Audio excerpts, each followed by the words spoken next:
दिल्ली में ठंड तो प्रचंड है, लेकिन इस सीजन में अभी तक कोहरे से पाला नहीं पड़ा था। लेकिन आज सुबह दिल्ली एनसीआर की नींद खुली तो कोहरे ने अपनी चादर फैला रखी थी। हालांकि कोहरा कहीं कहीं ही घना है, लेकिन सुबह सुबह घर से दफ्तर जाने वालों के लिए कोहरे ने उनकी गाड़ियों की रफ्तार धीमी कर दी। पालम और सफदरजंग में विजिबिलिटी घटकर 50 से 100 मीटर ही रह गई।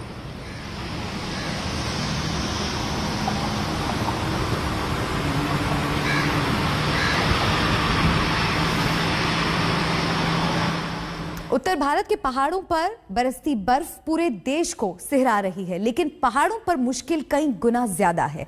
बर्फबारी के अलावा बर्फीले तूफान, हिमस्खलन और टूटते बिखरते ग्लेशियर यहां हिमयुग का मंजर बना रहे हैं।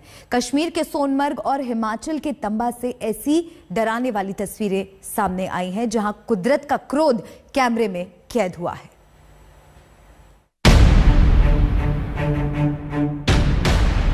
पहाड़ों पर दौड़ती आफत,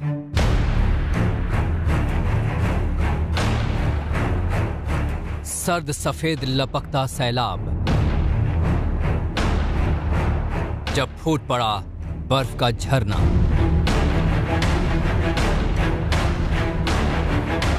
पहाड़ों पर तेजी से भागते इस सफेद गुबार को देखिए। करीब 100 फुट की ऊंचाई से ये सफेद सैलाब तेजी से नीचे आ रहा है। बड़े बड़े पेड़ों को अपनी आगोश में लेते हुए सफेद घनी धुंध की 3 अलग अलग धाराएं धड़धड़ाते हुए नीचे की ओर आ रही हैं। पहाड़ की करीब आधी ऊंचाई नापने के बाद तीनों धाराएं एक हो जाती हैं और फिर एक गहरी धार नीचे की ओर बढ़ने लगती है।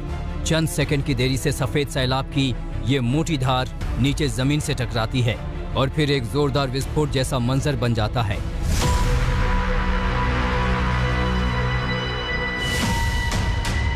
सफेद धार के जमीन से टकराते ही किसी बम धमाके की तरह चारों ओर गुबार छा जाता है। जमीन से करीब 30 फुट ऊपर तक बादलों की तरह ये सफेदी बिखर जाती है। ये एवलांच है, जिसे हिंदी में हिमस्खलन कहते हैं। जम्मू कश्मीर के सोनमर्ग में एवलांच की तस्वीरें कैमरे में कैद हुई हैं। पहाड़ों की चोटियों पर जमा टनों बर्फ एक झटके से सरकना शुरू हुई और इसके जमीन से टकराते ही धमाके जैसे हालात बन गए। हालांकि जमीन से टकराने के बाद भी बर्फ का ये अंबार शांत नहीं हुआ और धीरे धीरे आगे बढ़ने लगा। सोनमर्ग का ये इलाका स्कीइंग समेत कई बर्फ के खेलों के लिए मशहूर है। इसके चलते आसपास कई पर्यटक और कैंप मौजूद थे।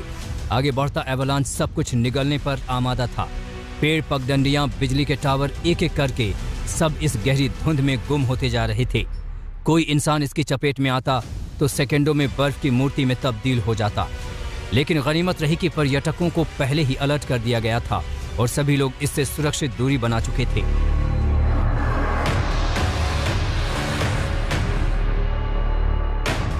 बर्फ से पटे हिमाचल प्रदेश में भी ऐसा ही सफेद सैलाब कैमरे में कैद हुआ।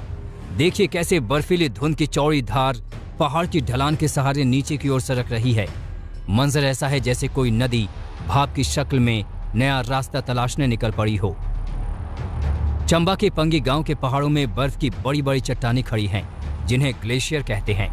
बर्फबारी के बाद दबाव बढ़ने से कई बार ग्लेशियर टूटकर बिखर जाते हैं। यहाँ भी वही हुआ।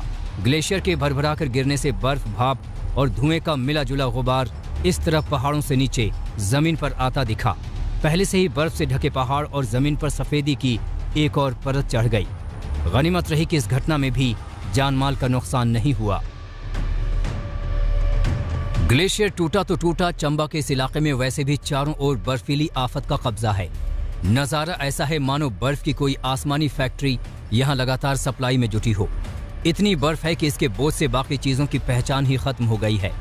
पहली नजर में बर्फ के इन 4 टीलों में कुछ खास नहीं दिखता, लेकिन गौर से देखेंगे तो पता चलेगा कि टीलों के नीचे पहिए भी हैं। जी हाँ, ये 4 कारें हैं जिन्हें बर्फ ने अपनी आगोश में छिपा लिया है। इसी तरह ये भी पहचानना मुश्किल है कि यह लंबा चौड़ा ढांचा दरअसल एक मकान की छत है, जो अब जमीन की बराबरी पर है। यानी जमीन से लेकर मकान की छत तक बर्फ जम गई है और मकान करीब करीब इसमें दफन हो चुका है। यहाँ रहने वाले पहले ही मकान खाली करके जा चुके हैं। थोड़ी ऊंचाई वाली जगहों पर अभी रहने की गुंजाइश है, लेकिन यहाँ भी कम से कम 2 फुट तक बर्फ है। इस बच्चे को देखिए, कमर से नीचे का शरीर बर्फ में दबा है। ये और बात है कि मौसम के ऐसे तेवरों के आदी हो चुका बच्चा इसका भी लुत्फ उठा रहा है। लेकिन हालात क्या हैं, ये ग्राम प्रधान से सुनिए। काफी हिमपात होली क्षेत्र में हुआ है। कम से कम 2 और 2.5 फुट के बीच यहाँ पर बर्फ पड़ा हुआ है, जिसके कारण आज 3 दिन हो गए हैं। बिजली पूरी तरह से ठप है, रोड की व्यवस्था पूरी तरह से ठप है, आने जाने का कोई साधन नहीं है। तो मेरी सरकार से यही मांग है कि जल्द से जल्द जो भी बिजली जो प्रभावित हुई है और सड़क की सुविधा जो प्रभावित हुई है, इसको खोलने का कार्य किया जाए। पेड़ की टहनियों पर भी बर्फ ने जाल बुन दिया है। पत्तियों, फल और फूलों की जगह सिर्फ और सिर्फ बर्फ ने ले ली है।